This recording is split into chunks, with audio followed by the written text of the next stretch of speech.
I can follow the logic of relational safety first, and intellectually, I understand the teachings. I get how the PDA brain works. But how do I navigate things like refusal to take medication? This triggers my anxiety enormously, and I know how deep my teens' anxiety and depression becomes if they don't take their meds. And the more anxious I get, the more it triggers my teens' anxiety as well. So I have taking meds as a non-negotiable, at the same time that I know that non-negotiables are demands that also make things worse. In the moment, I do back off. I do give time. I do go out of the room and out of our home on walks, and I let the teen know that I'm going out to create space and take pressure off. They know the demand is there. Do you have any input on how to navigate this and to handle my own anxiety in these situations? There's a few things that stand out here. I'm glad you asked, how do I handle my own anxiety in this situation? Because that's the key, I think. If we look at the situation realistically, we might use language like negotiables and non-negotiables, and we might assign intention there. This is a non-negotiable. However, we don't get the last say, do we? PDA does. And for the PDA,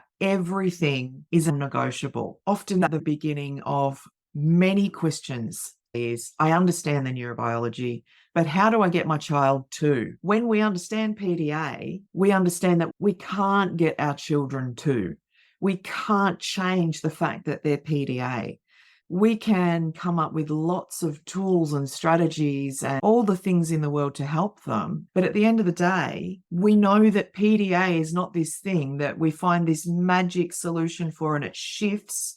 The PDA brain is wired to anticipate risk and threats. It's hypervigilant all of the time. When a PDA child avoids school, we might see this progress to that over time. It might begin with a child who is able to get up and get dressed and have breakfast and go out the door and get in the car and get to school, but they might not be able to go through the gates.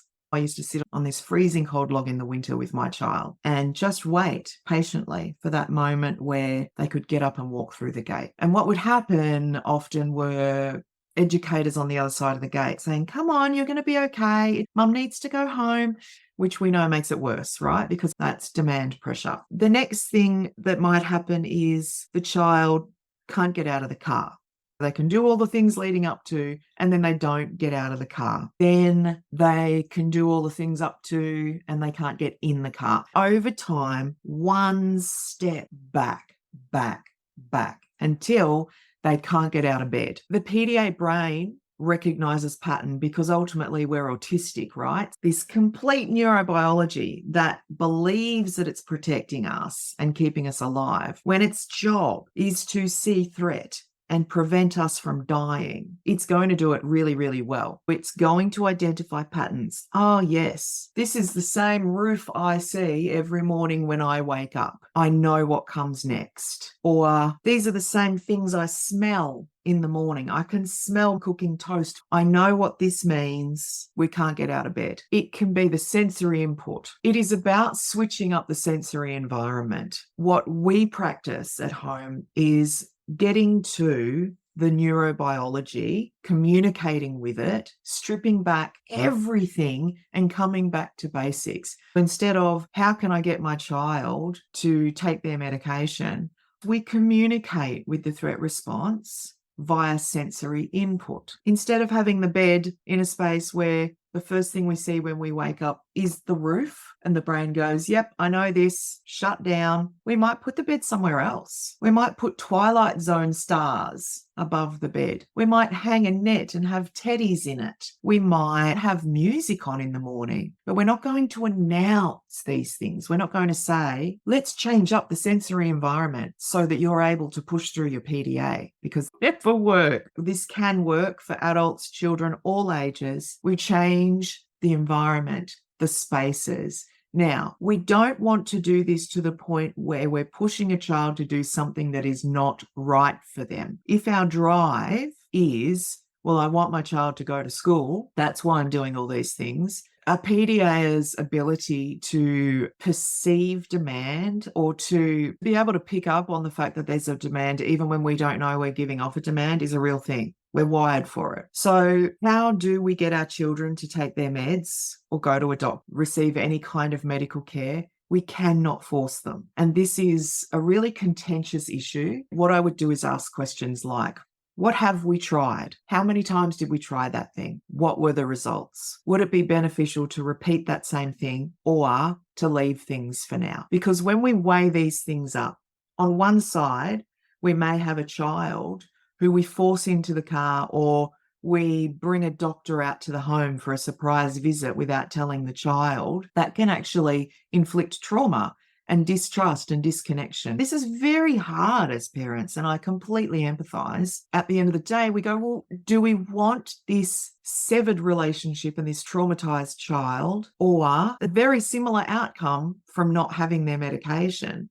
And I think when we look at it, like, we can come to other conclusions. What I did differently with my last child was I was armed with information about co-occurring conditions and my own medical conditions. And so I've spoken very positively about the impact that medication has for me. I included my child in the management of my meds in a very inadvertent way. I would have a very fun weekly pill case. They would sit with me and we would talk about what each medication did. We would talk about vitamin D, vitamin C. One of them is an anti-anxiety that I take. And we would talk about serotonin and the autistic brain. It's really helpful for autistic people to have information to get our heads around really important details. I also do this with my non-speaking 12-year-old as I'm giving them their medication at night. Every night I say the same thing. Here is your vitamin D as I'm putting the drops in their drink. Vitamin D helps us with concentration. It's great for our bones. And when I'm giving them their anti-anxiety, I'll say this helps to boost our serotonin because we're autistic and sometimes autistic people don't make enough serotonin. We got to buy it in a bottle. And we have a bit of a laugh about that, but it's providing as much autonomy and agency as possible, letting someone be the boss of their own health. And that is really, really